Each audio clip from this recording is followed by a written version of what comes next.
Continuing with the question and answer round, actually Imran भाई के साथ हमारा चल रहा था कि रेटिंग, लेकिन इमरान भाई ने ले लिया, बोले क्वेश्चन आंसर करो। इमरान भाई, over to you, you be the host now. Okay, Sheri भाई is a very good friend of mine. Yeah. तो हम लोग शेरी भाई को पूछेंगे आज, शेरी भाई के हिसाब से आज इनके पास खुद का एक बहुत ही मशहूर स्टैलियन है, Al Bakhsh, who is sire by Drona. Sheri भाई, ज़्यादा कुछ लंबा नहीं खींचूंगा, वेरी सिंपल क्वेश्चन जो लोग भी अंडरस्टैंड कर सके कि अगर आपने स्टैलियन को ब्रीडिंग स्टार्ट की है तो आपके नज़रिए में मारवाड़ी हाउसहोल्ड 5 साल में कहाँ होना चाहिए और लोगों ने क्या देखना चाहिए, it regard with height, colours and confirmation.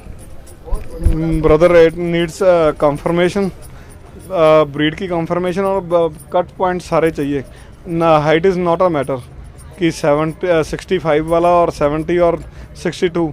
Natural क्या है कि जैसे पहले लोग संभाल नहीं रहे थे, अब संभालने लगे नेचुरल, उसके खाने पीने का ध्यान, डाइट न्यूट्रिशन का फ़र्क रखा तो जानवर बढ़ने, हाइट भी ली, और इसी कारण ये घोड़ों का पड़ा। लेकिन चाहिए तो सभी रिफाइंड घोड़े की नेक वगैरह सारी कट पॉइंट्स चाहिए, height is not a matter.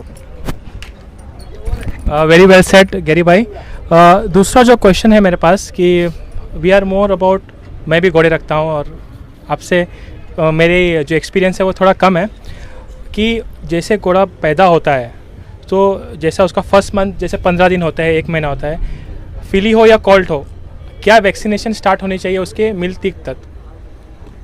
Vaccination तो ब्रदर सबसे पहले तो इनका टेटनस का इंजेक्शन चाहिए, सबसे ज़रूरी, और वही इंजेक्शन है जी इसके लिए। उसके बिना तो हम ट्रीटमेंट तो वैसे है ये कि उसके नाड़ुए का ध्यान रखते हैं कि वो ख़राब ना हो, पके ना, वहाँ पे बीटाडीन वगैरह लगाते हैं। उसके अलावा तो इसकी डाइट प्रॉपर, चाहे वो कोल्ट हो या फिली हो, वही डाइट रहती है सेम। नाड़ी का मतलब जब बच्चा पैदा होता है गैरी भाई, जो उसकी नाभि होती है तो हम उसको कट करते हैं तो हम उसको बेटाडीन लगाते हैं। उनका मतलब यही था कि जो हमारे हिंदी दर्शक है वो भी समझ सके। और जो डाइट होती है, देखो बहुत सा एक कन्फ्यूजन्स है कि जहाँ मैं अपने घोड़ों को खिलाता हूँ फीड, बहुत सारे लोग कहते हैं कि दूध घोड़े को देना चाहिए या नहीं चाहिए, बिकॉज हम समझते हैं कि दूध पिलाने से घोड़े का फैट बढ़ता है। ये कितनी सच बात है और कितनी झूठ बात है, कि आप बता सकते हो? क्योंकि आपने इतना अच्छा बच्चा रेडी किया है तो you will be the best person to answer it. Brother, इसमें अगर बच्चे को अपन मिल्क की बात करें तो ये काऊ का मिल्क दे सकते हैं, चाहे गोट्स का दे दो, लेकिन बफेलो का नहीं चाहिए। क्योंकि उसमें फैट की मात्रा ज़्यादा रहती है, काऊ में नहीं रहती इतनी। तो उसमें क्या है, जब तक ग्रोइंग एज आप मान सकते हो, इसको ज़्यादा जरूर की दूध की ज़रूरत हो, इसको कम से कम 1 ईयर तक रहती है। जो मोस्टली जो हम ब्रीडिंग पर्पस के लिए करते हैं तो ये 4 महीने से 5 महीने भी बहुत है। लेकिन अगर आपको एक्स्ट्रा केयर करनी है तो ज़्यादा से ज़्यादा 1 साल तक दूध पिला सकते हैं। ओके। उसकी लिमिट होती है कि ये नहीं है कि आप 10 लीटर सुबह और 10 लीटर शाम कर पिलाने लग जाओ। उसकी लिमिटेशन ये है कि 4 लीटर सुबह, 4 लीटर शाम, ज़्यादा से ज़्यादा। ओके।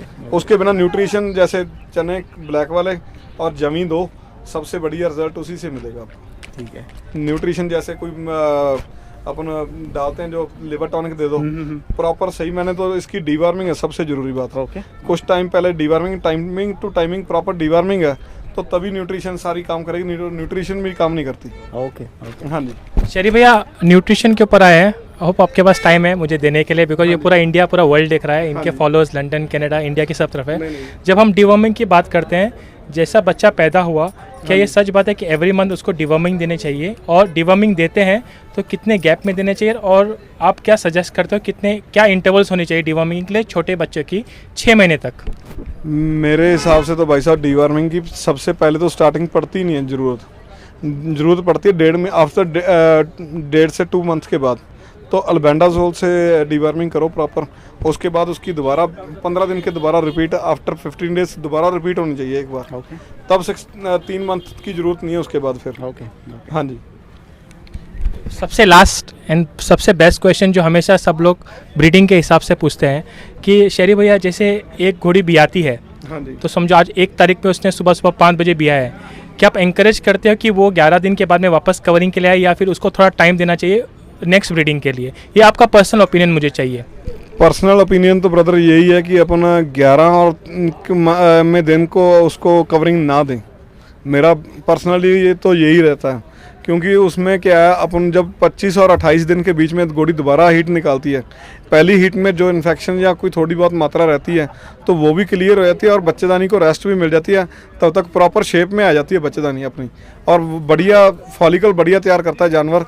तो उसको 25 और 28 दिन में मिलानी मैं समझूंगा कि बेस्ट है। अगर आपने ब्रीडिंग के लिए उसका बच्चा रखा है तो चाहे उसको 2 महीने 3 महीने मीटिंग ना करवाओ, उसके बाद मीटिंग करवाओ। सो थैंक यू शेरी भाई, बहुत ही अच्छी इन्फॉर्मेशन। लास्ट क्वेश्चन मैं सभी से पूछता हूँ अलग अलग। गेरी भाई, आप कितने साल से पालते हो घोड़े? मैं कम भाई साहब बहुत छोटी उम्र से लगा हूँ, मेरे को 20 साल के लगभग हो गए। कुछ चीज़ बताइए जो आपकी लाइफ में चेंजेस आए आफ्टर कीपिंग हॉर्सेस। लाइफ में तो भाई साहब क्या क्या परिवर्तन आया? लाइफ में तो ब्रदर ये है कि सबसे बड़ा परिवर्तन तो ये है कि हमारे को एक तरह का ये हम इसके घोड़े के नशा लगा हुआ, लत लगी। हाँ जी, लत लगी हुई है इसकी, हम छोड़ नहीं सकते। एडिक्शन है ये। एडिक्शन बोल, ये वाकई में एडिक्शन है। हाँ ये जी। एक बार किसी ने पाल दिया हाँ छोड़ जी। नहीं सकता। ये है कि भाई साहब बुरे कामों से बचे हुए हैं, जानवरों में ध्यान देते हैं, इनसे प्यार बना हुआ है। इनसे क्या तो सीखा आपने? सीखा तो ये है भाई साहब, बढ़िया खान, ये है कि रिलेशन बन गए।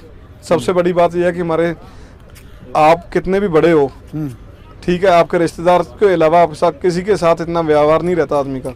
इसमें पड़े हैं तो ये है कि हमारे सारे भाई हैं, मिलते हैं आके, तो हमारा मिलवर्तन बढ़ा हुआ है। सबसे बड़ी बात यह है कि प्यार है। ओके, सोशलाइज करने का मौका बहुत अच्छा मिल हाँ जाता जी, है और इसमें। सबसे बड़ी बात यह है कि हम जब भी बाहर आते हैं हमारा एंटरटेनमेंट ही है ये। वाकई में दूसरों का भी सर। हाँ जी, दूसरे भाई साहब दूसरों का तो है, हमारा तो हर टाइम पिकनिक रहता है वो ये। तो बात जब घर से बाहर आ गए घोड़ों के साथ या घर पे भी घोड़ों में, तो हमारा तो हर टाइम पिकनिक जैसा ही रहता है। सिर्फ घोड़ों के अलावा कौन से जानवर का शौक है जो आप पेट रखते हो? नहीं, पहले भाई साहब मेरे पास डॉग रखे हुए थे, हाँ। तो लेकिन घोड़े हैं बस। सबसे ज़्यादा तो ये है, जानवर तो बहुत हैं लेकिन सबसे बेस्ट तो और ज़्यादा क्लोज तो हॉर्सेस है। सर, इंडियन ब्रीड को छोड़ दे, एक लास्ट क्वेश्चन, हाँ आपकी जी। फेवरेट इंटरनेशनल ब्रीड कौन सी है? नहीं, हमारी फेवरेट तो भाई मारवाड़ी है। International breed? हाँ जी। इंडियन को छोड़ नहीं नहीं भाई, इंटरनेशनल तो फिर उसके बाद तो थैरो ब्रीड आ गई भाई थैरो पसंद साहब, है। थैरो आ गई। मारवाड़ी। ऐसे तो भाई साहब हमारे वो अपना वो ज्यादा वो अपना फ्रीशियन फ्रिशियन। सर, सर, आपने वो कोई देखने रखा में है सुंदर लगते हैं। इंटरनेशनल? आपके फार्म पे कोई इंटरनेशनल ब्रीड है? नहीं भाई साहब, हमारे तो यही है, मारवाड़ी प्रमोट हाँ जी, करोगे? क्योंकि हम तो मारवाड़ी और नुकरा दोनों रखते हैं, इससे अलावा नहीं रखते। Thank you so much. क्योंकि फ्रीशियन का इतना टाइम नहीं लगता भाई साहब। वो लंबे लंबे बाल हाँ वाले जी, ना? हाँ जी। ठीक है। वो देखने में सुंदर लगते हैं और है भी हैवी। वो अपने पंजाब में है किसी के पास? हाँ जी, वो हमारे एक्स सीएम है भाई साहब, सरदार प्रकाश सिंह बादल जी। हाँ, उनके वो तो हैं। मुक्तसर में जो आते हैं हाँ वही जी, ना? हाँ जी। वो तो बहुत बढ़िया होगा। हाँ जी, उनके पास पोनी है वो। ठीक है। हाँ जी। चलिए, बहुत बहुत शुक्रिया। Thank you Thank for you, your bro. Time. Thank you. Well, ending the entire interview, शेरी भाई thank you very much. Thank you, और जो भी हमारे व्यूवर्स है, ये पर्सनल हमारा व्यू है कि हम क्या जानते हैं घोड़ों के बारे में। सब अपना अपना व्यू रखते हैं शेरी हाँ भाई। जी, ये शेरी भाई का पर्सनल व्यूज थे about breeding, about deworming, about feed. हर इंसान का अलग अलग होता है, लेकिन पर्सनली जो शेरी भाई ने एक्सपीरियंस किया है वो हम लोगों ने इस एंटरटेनमेंट में दिया है। This is Imran Pirani signing off from FSA entertainment. Thank you very so much. much, Mr. Pilani. Thank you.